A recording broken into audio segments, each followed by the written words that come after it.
Merci à la présidente, merci à Claudio Galderisi, à Jean-Jacques Vincencini pour l'invitation. Splendeur et misère de la stratigraphie. Victor Hugo, dans le troisième livre de Notre-Dame de Paris, nous présente ce qu'on pourrait appeler un éloge de la stratigraphie dans l'art, l'esthétique et donc la pensée médiévale, où le temps est l'architecte, le peuple est le maçon. La cathédrale de Paris n'est pas un monument complet, défini, classé, mais plutôt un édifice de la transition. Ce n'est plus une église romaine, ce n'est pas encore une église gothique. Je cite, « Les grands édifices, comme les grandes montagnes, sont l'ouvrage des siècles. L'Art nouveau prend le monument où il le trouve, s'incruste, se l'assimile, le développe à sa fantaisie et l'achève s'il peut. La chose s'accomplit sans trouble, sans effort, sans réaction, suivant une loi naturelle et tranquille. C'est une greffe qui survient, une sève qui circule, une végétation qui reprend. La prodigieuse variété des bâtiments réside dans l'ordre et l'unité. Le tronc de l'arbre est immutable, la végétation est capricieuse. Le déchiffrement des signes, des hiéroglyphes qui se superposent l'un à l'autre est donc indispensable pour l'intelligence de cette écriture sur pierre. La construction témoigne des transformations, incrustations, assimilations, greffes, soudures, mélanges, amalgames. Elle porte aussi les stigmates des lésions, des mutilations, des cicatrices, qui constituent les traces des déconstructions provoquées par les temps, par les révolutions politiques et religieuses, par la décadence nécessaire de l'architecture. L'œuvre est donc un système unitaire de superposition et d'oblitération plus ou moins cohérente et intelligible qui se prête aux lectures les plus disparates. Anonymat et stratigraphie étaient l'architecture médiévale. Il ne paraîtrait pas trop arbitraire de élargir les considérations de Victor Hugo à la littérature du Moyen-Âge. Les raisons de cette transposition, qui ne se veut nullement mécanique, ne sont pas cherchées seulement dans une contiguïté temporelle et superficielle et temporelle. Tout d'abord, il faut observer que le silence autour de l'auteur représente une caractéristique dominante de la littérature médiévale. Les incidents de la tradition, la complexité des phénomènes qui précèdent la transmission des textes, n'ont préservé qu'un segment partiel du patrimoine littéraire médiéval, aussi que l'ensemble des noms de ses créateurs. Qui plus est, l'étiquette auteur désigne une complexité des rapports, des corrélations dont la définition n'est pas aisée. Prenons par exemple la liaison entre auteur et auctoritas et celle entre texte et source. L'horizon est évidemment plus ample et composite. La matérialité du texte implique et parfois exige l'apport des copistes, réviseurs, rubricateurs, enlumineurs, etc. Certes, Hugo décline le concept d'anonymat dans une perspective romantique où l'individu s'efface et la création devient universelle. Quant à la stratigraphie au Moyen-Âge, écrire signifie réécrire, selon la belle formule de Daniel Poirion. Hugo identifie essentiellement deux catégories, le palimpseste, qui représente une réécriture totale, et la continuation qui peut se manifester avec des soudures harmoniques ou bien à travers des déchirements profonds. Une lecture verticale qui s'appuie aussi sur la matérialité des documents examinés permet alors d'analyser, parfois aussi de reconnaître les phases différentes de la fabrication, les rapports avec les sources, la variété des techniques et des matériaux employés, les changements de style et d'idéologie qui interviennent au cours de la constitution du bâtiment textuel. Les considérations que je présente aujourd'hui constituent une sorte d'anticipation, un travail d'investigation plus attendu sur les sources d'auteurs dans la matière d'Alexandre en langue d'Oïl, dont je vais proposer un résumé très synthétique dans le sillage des citations tirées de Notre-Dame de Paris. Catastrophe et supercherie dans la matière d'Alexandre. Figure mythique et archétype de la fascination du pouvoir et de la connaissance en tant que conquête et franchissement des limites, Alexandre est aussi un personnage historique. La mythographie du conquéreur macédonien se développe en suivant les lignes souvent convergentes de la fiction littéraire et de la reconstruction historique. L'étendue des conquêtes d'Alexandre semble donc se refléter dans une tradition historico-littéraire d'une ampleur impressionnante.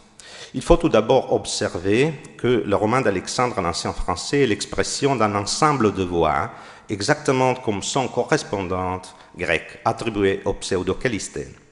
La distinction entre les différents apports se relève souvent très problématique.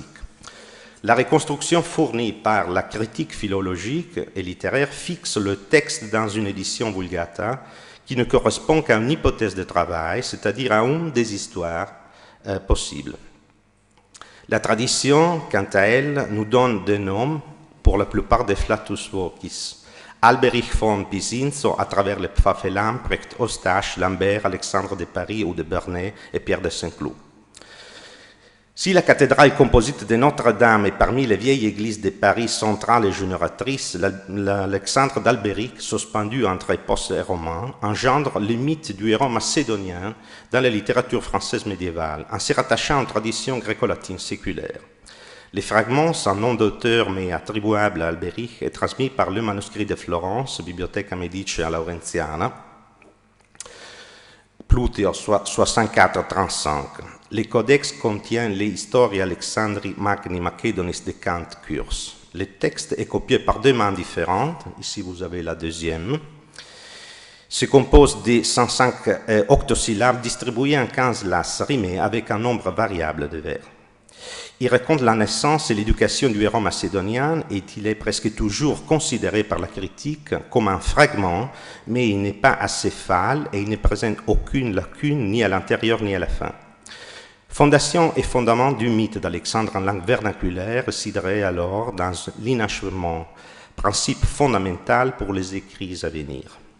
Le texte du manuscrit florentin a connu un grand succès. Il a été traduit dans un idiome allemand par le Pfaffé Lamprecht vers la moitié du XIIe siècle. Le texte d'Albéric se situe donc sur une ligne de jonction précise et prestigieuse entre la culture et la langue française des origines et le monde allemand du Moyen-Âge. Je pense évidemment au serment de Strasbourg et aux compositions vulgaires copiées à la fin du manuscrit valencien contenant la séquence de Lally. Les trois rédactions du lit de Lamprecht sont transmises chacune par un seul manuscrit.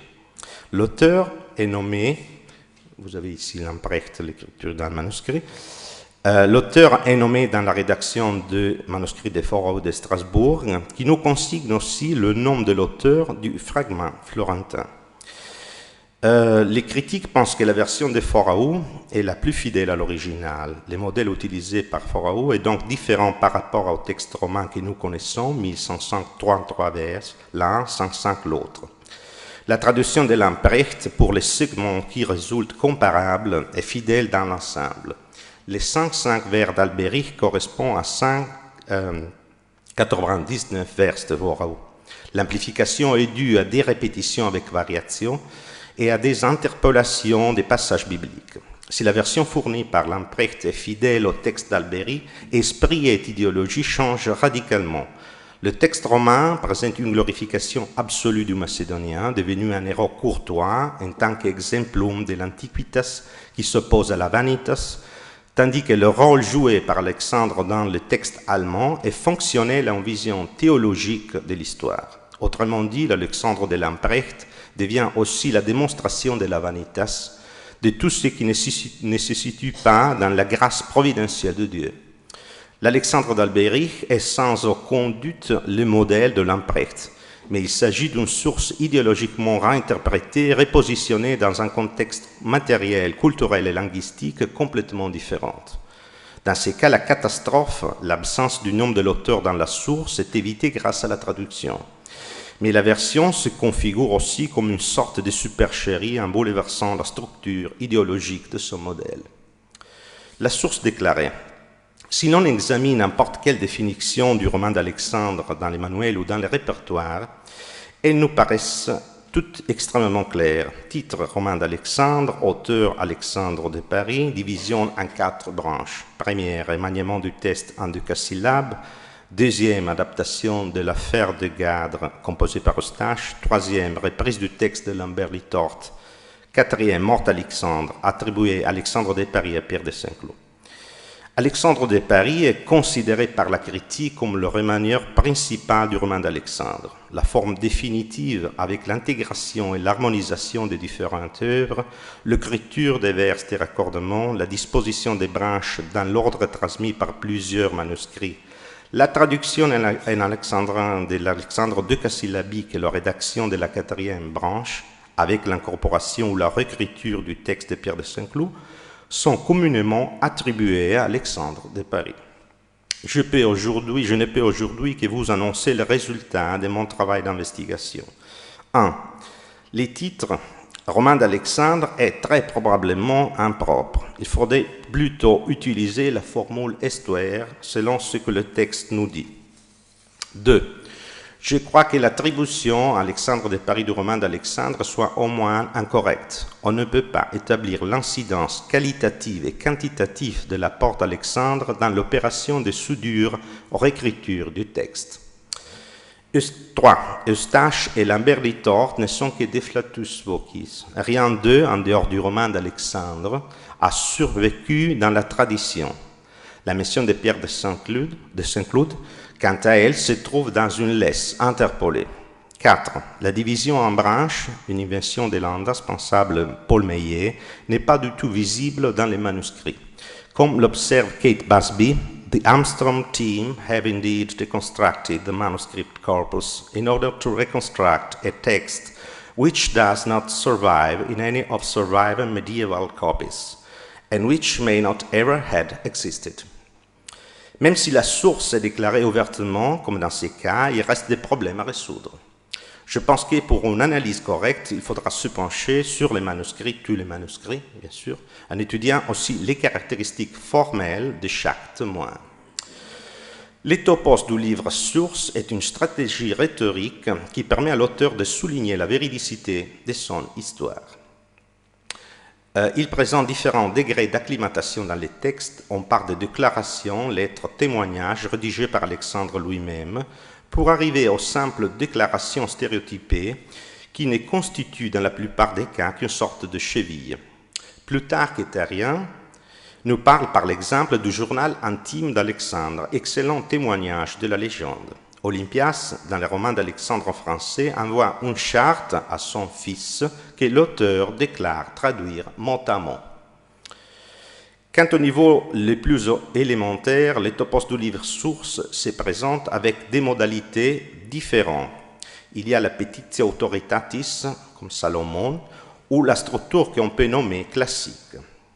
L'étopos se situe souvent dans le deuxième hémistiche, et quant au lexique, on assiste à une variation synonymique, écrit, perchamen, écriture, histoire, livre, lettre, leçon, liautor, parfois inséré dans une phrase hypothétique développée sur la litote. Si les livres ne montent, si l'histoire ne monte, etc.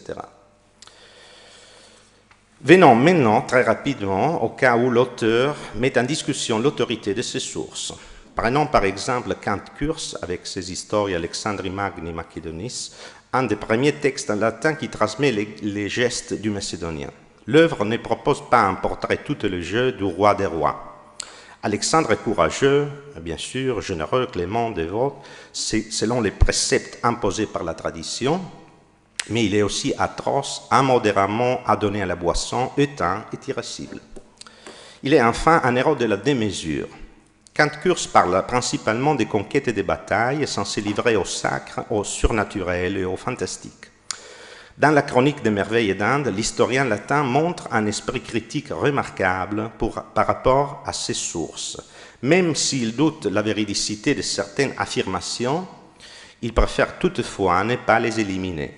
Plura transcribo quam credo. Dans les côtés de la littérature vulgaire, il y a les combats engagés par Alberic contre Estropatores. Après l'ouverture sur la Petitio Autoritatis, dit Salomon à la première page, quand son livre montre la classe, etc., la deuxième laisse construit un éloge d'Alexandre sur l'étopos de l'excellence et de l'unicité. In pergameno il vita scritta ne per parabla non fu dita del temps novel ne dell'antic nul som vidist en re tan ric comme Alexandre Magnus Fist.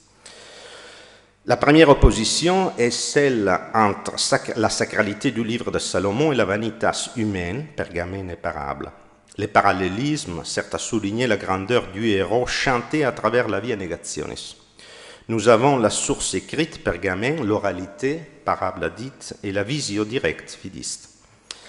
La confrontation polémique avec les sources ouvre la quatrième laisse. Alexandre n'est pas le fils du magicien Nectanebus, comme le suggère la littérature gréco-romaine. Son père est Philippe, le roi de Macédoine. Vous avez ici di conte al cantes troubadour, che rei sul fiz d'un cantadour, ment felon losenjatur. On relève une opposition entre la vérité d'un, Albéric, et le mensonge de plusieurs, al cantes troubadour. On assiste alors, dans l'explicitation du rapport avec Auctoritate et ses sources, à une sorte de climax descendante de Salomon et de la Bible, le livre par excellence, aux historiens poètes, qui, dans une perspective toute médiévale, sont des félons, des fabricateurs de mensonges. Il s'agit donc d'une réécriture comportant un palimpseste idéologique. La structure est bien sûr rhétorique, compte tenu de la position d'exordium dans les laisses, ainsi que prescrit par la rhetorica de Regnum pour la captatio benevolentiae, si nostram causam laudando extollemus, adversariorum per contemptionem deprimemus. Une perspective analogue se présente dans la deuxième laisse de la première branche du roman d'Alexandre. La première opposition est celle entre culture ecclésiastique et culture laïque au vers 31. La polémique est contre l'inachevé, peut-être Albéric et les romans décasyllabiques, du trovéor bastard, l'expression qui semble faire allusion au félon d'Albéric, contre celui qui ne sait pas terminer ce qu'il a commencé. La molte belle conjoncture revendiquée par Chrétien de Troyes dans les prologues d'Éric et d'Énide semble être le principe inspirateur du travail d'Alexandre de Paris. Vous avez ici les trois citations d'Alexandre, vous voyez l'histoire rafraîchir, par Paniaus attaché, et le troisième vers, c'est qu'il y a le sixième vers, Olé Lambert, Josté. Par Paniaus attaché signifie rafistoler les lambeaux de l'œuvre des autres poètes. Josté verse dans une soudure harmonique et cohérente, tandis que rafraîchir est, dans ce contexte, ranimer, revivifier et donc refaçonner la matière, c'est-à-dire réécrire selon les paradigmes rhétoriques médiévaux. L'histoire d'Alexandre est bien connue. La réécriture ne se place pas seulement dans la recherche et l'emploi des sources nouvelles ou dans l'insertion d'épisodes. Elle concerne plutôt la création d'un héros aux traits médiévaux, un héros courtois, champion de générosité, qui, selon les paradigmes feudaux, sait bien récompenser le service. L'opération de renouvellement ne porte pas seulement sur l'histoire. Le système des valeurs et des paradigmes idéologiques est donc reformulé selon le nouveau contexte. En guise de conclusion, une dernière considération sur les premiers textes de la matière d'Alexandre, l'Alexandre d'Albéric. Je l'ai déjà observé, il est transmis par un seul manuscrit qui contient l'œuvre de Kant Kurs. Ces histoires, Alexandri Magni Macedonis, présentent dans toutes les traditions une lacune de deux premiers livres qui contenaient fort probablement la naissance et l'éducation du héros. Le manuscrit florentin exhibe donc, dans la matérialité du livre, contiguïté et continuité entre cultures littéraires différentes. La conjonction entre un modèle classique et réalisation romane ne se situe pas sur les plans usuels de la relation de dépendance qui lie le livre-source à sa transposition en langue vulgaire. Dans les cas spécifiques, le manuscrit de Florence nous transmet deux textes indépendants l'un de l'autre sur les mythes alexandrins. La tradition latine, lacunaire quant à l'origine de la légende, est donc intégrée par les fragments romains qui relatent l'enfance du héros macédonien. La vérité change de source et de langue, il faut ajouter.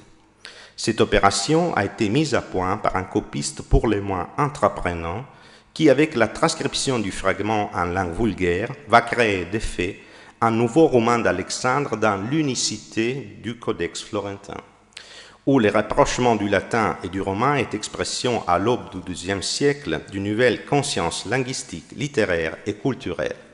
Les manuscrits de Florence renferment dans un seul livre la courbe de la vie entière d'Alexandre, de la naissance à la mort. Une œuvre, plusieurs voix, comme Victor Hugo nous le dit encore. Chaque flot du temps superpose son alluvion. Chaque race dépose sa couche sur les monuments. Chaque individu apporte sa pierre. Je vous remercie.